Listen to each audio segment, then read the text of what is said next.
Chers amis, en ce mois de novembre, consacré aux saintes âmes souffrantes du purgatoire, permettez-moi de vous entretenir de la mort et de l'éternité bienheureuse.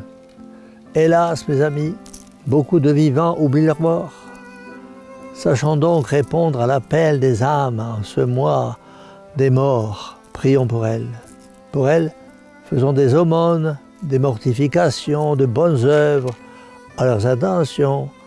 Ne négligeons pas les moyens si nombreux et si faciles que Dieu nous donne pour les soulager. Mais en même temps, mes chers amis, pensons à nous-mêmes et remettons-nous devant les yeux les grands événements qui nous intéressent et qui s'appellent les fins dernières. Laissez-moi, en cette heure propice, vous en dire un mot. Et tout d'abord, nous mourrons. De ceci, la démonstration est inutile. Et pourtant, on la croirait nécessaire à voir la manière dont les hommes vivent et dont ils traitent la mort. Ils vivent comme s'ils ne devaient jamais mourir. Deuxième certitude, après la mort, nous serons jugés.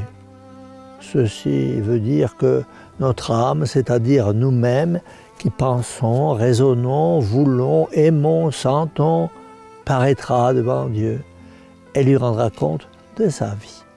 Sachez aussi qu'à cette heure décisive, nul mouvement en avant ou en arrière, si je puis dire, ne sera possible à l'âme.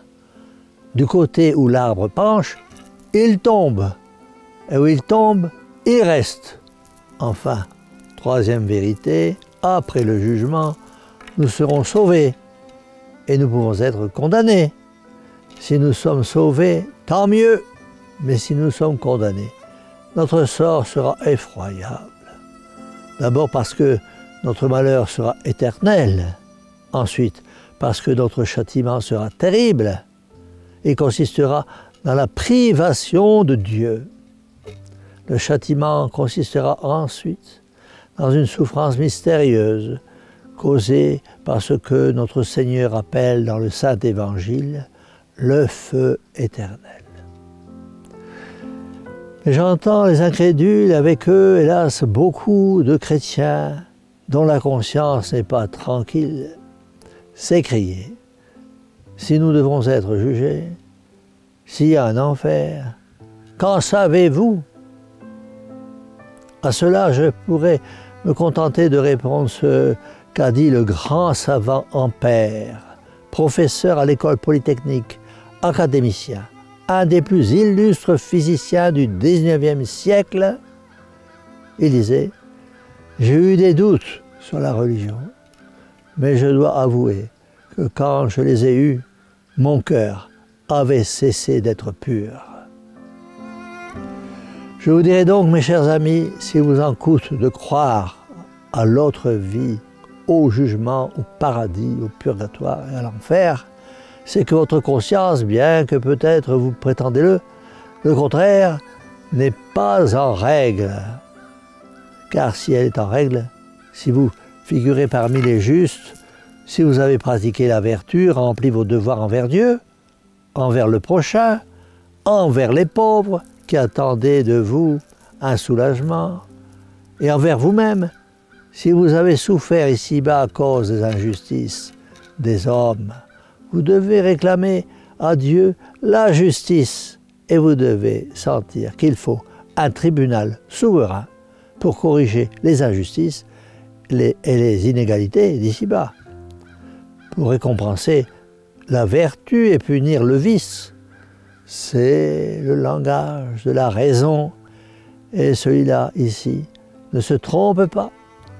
Vous avouerez, mes chers amis, qu'étant fils de Dieu et Dieu lui-même, notre Seigneur devait savoir ce qu'il advint de l'homme après le trépas. Or, toute sa vie, son enseignement, sa passion, sa mort, sa résurrection n'ont eu d'autre but que d'aider les hommes à se préparer au jugement de Dieu, à sauver leur âme et à éviter l'enfer. Lisez avec attention les saints évangiles et après les avoir lus, vous verrez ce qu'il en est.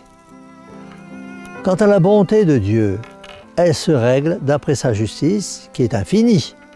Et d'ailleurs, sa bonté n'est pas en cause, puisque Dieu nous avertit, nous indique et nous fournit les moyens de nous sauver, et que se damnent ceux qui le veulent à cause de leur endurcissement. Mais je m'arrête, mes amis, pour vous dire, pour vous redire, vivez bien, servez le bon Dieu, acceptez la foi qu'il nous a donnée, les commandements qu'il nous a imposés, honorez la bienheureuse Vierge Marie, la Mère de Dieu et la nôtre, pratiquez la vertu, combattez vos défauts, aimez votre prochain, et quand vous aurez péché, repentez-vous et corrigez-vous, allez vous confesser au prêtre.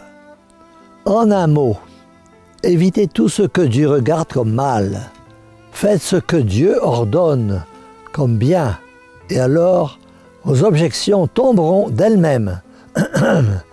Vous verrez la mort s'approcher sans la craindre, mais plutôt comme la messagère du paradis et le signal de la réunion avec tous ceux que vous avez perdus et que vous retrouverez pour être heureux ensemble et à jamais au ciel.